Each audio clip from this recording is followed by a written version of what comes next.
सभी भोजन साथियों, क्रांतिकारी जय भीम नवोदय। दोस्तों मैं आपका छोटा भाई आकाश बाबू आप सभी के बीच फिर से लेकर आए एक बड़ी खबर जो कि निकल कर आ रही है यूपी से मैनपुरी के। तो दोस्तों आपको बताएंगे वहाँ पर क्या हुआ कि वहाँ पर एक दलित समाज के साथ एक बहुत ज़्यादा गलत काम किया गया है, जो कि उनकी ज़मीन के ऊपर कब्जा कर लिया गया है। जो कि वहाँ के जो धोखाधड़ी से उनके जिन पर कब्जा किया, फिर उन्होंने विरोध किया तो उसके ऊपर उनके भाई के मतलब परिवार के सदस्य को उनके भाई को गोली मारकर हत्या कर दी। दोस्तों वहाँ पर चंद्रशेखर जी हमारे क्या बोले वो इस खबर के माध्यम से आपको देखने के लिए मिलेगा।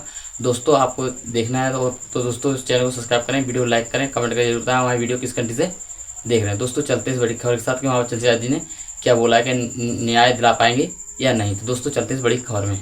योगी सरकार में जीरो टॉलरेंस सिर्फ फाइलों में है, जमीन पर नहीं। मामला मैनपुरी का है, जहां एक दलित मजदूर की जमीन को धोखे से हड़प लिया गया, फिर वो गायब हो गया और विरोध करने पर उसके भाई को सरेआम गोली मार दी गई। आरोपी है लेकिन बेलगाम है। मैनपुरी का करहल इलाका, जहां बंटी सुनार नाम का सराफा कारोबारी अब जमीन माफिया बन चुका है।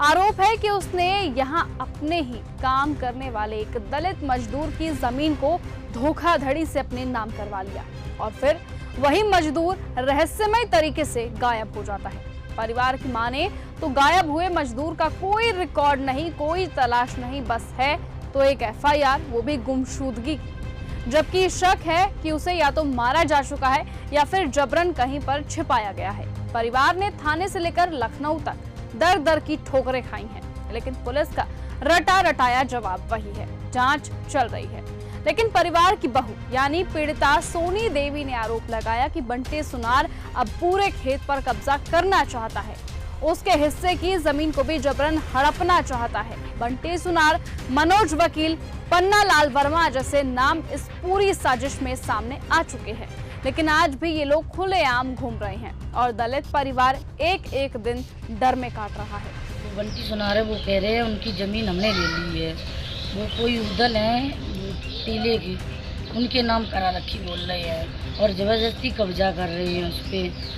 और ये ससुर मेरे जो चचिया ससुर हैं वो करीब आज से 9 महीना पहले लापता हो गए, उसके बाद इन्होंने कब्जा किया आकर। और जो मेरे हिस्से की ज़मीन थी उसमें भी मेरे जो ससुर है उन्होंने ये कहा कि अम्मा मतलब उनके हिस्से की ज़मीन है, वो देने के लिए तैयार थे राजी से उनको, लेकिन वो नहीं 4 नंबरों में लिखी, उसको नहीं मान रहे हुए। वो कह रहे मुझे एक ही नंबर में चाहिए, इसी नंबर रोड वाला जो नंबर है।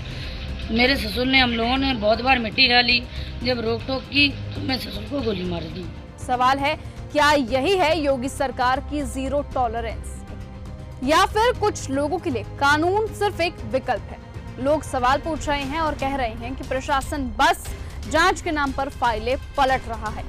अब देखना होगा कि जब चंद्रशेखर आजाद इस पूरे मामले में हस्तक्षेप करते हैं तो क्या योगी सरकार इस परिवार को न्याय दिलवा पाता है? क्या चंद्रशेखर आजाद की हुंकार से योगी सरकार एक्शन मोड में आएगी या फिर इस केस को भी न्याय की कब्रगाह में दफन कर दिया जाएगा? उनके परिजन का कहना यह है कि वो घर से गायब हो गया है। इस संबंध में गुमशुदगी थाने पर दर्ज है और इस संबंध में जो कार्रवाई है, वैधानिक कार्रवाई की जा रही है।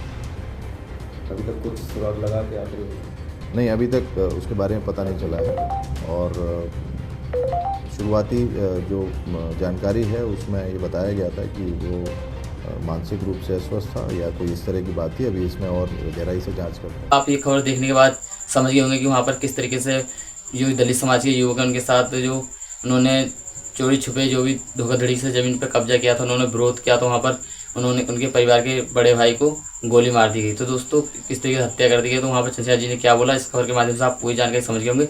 दोस्तों ऐसी लेटेस्ट वीडियो देखने के लिए हमारे चैनल को सब्सक्राइब करें, वीडियो को लाइक करें। दोस्तों मिलते हैं फिर से बड़ी खबर के साथ। तक के लिए सभी भोजन साथियों, क्रांति जय भीम नवोदय।